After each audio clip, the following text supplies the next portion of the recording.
Okay, I want to talk to you about investing in property. That's my passion. That's what I do. However, the most important part is not the property. It's the finance. Unless the finance is in order, it's not worth going into the property because you'll lock yourself up, you'll have no room to move. And the questions you have to ask yourself, one, can I afford it? Are you doing it for the right reasons? It shouldn't interfere with your lifestyle. It's very important to remember that. It has to be, if you're going to go into a negatively geared property, and people always sell positively geared properties, any property can be positively geared if you put enough money into it. But there are opportunities to get positively geared properties which are rarer to get.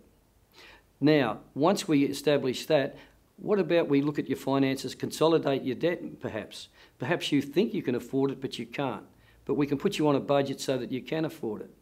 And then if you then go ahead to the next step and you can afford to buy an investment property, and I don't want to hear that if I give up the smokes or I can't get my hair done, you can't. It's not done. You don't do it at this stage.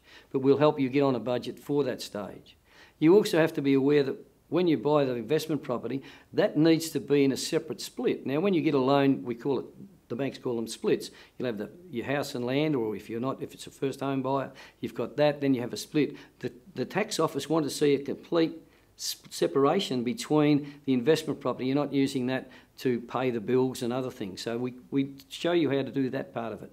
We also like to put a buffer in place. Now, a buffer can be an offset account out of the equity in your home that just sits there so that when the rates come in and a few other minor things, they get paid out of the buffer, and at tax time when you get that money back, that goes back into the buffer, so the cycle continues. But don't ever just go into property because friends have done it. We have to sit down and say, these are the reasons. This is the interest rate at the moment. What's it going to be in 3 years' time? Can you afford it if the interest rate goes up by 2 full percentage points?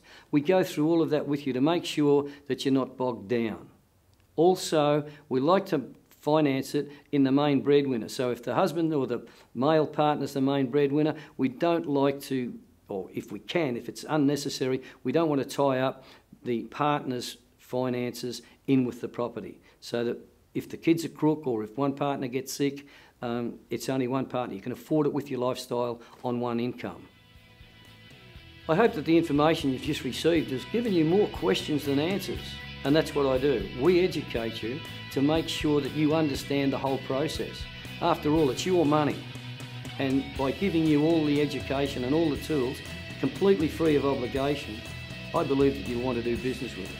So why don't you give us a call, pick up the phone or send us an email, and we'll take care of all of your questions, but completely obligation free.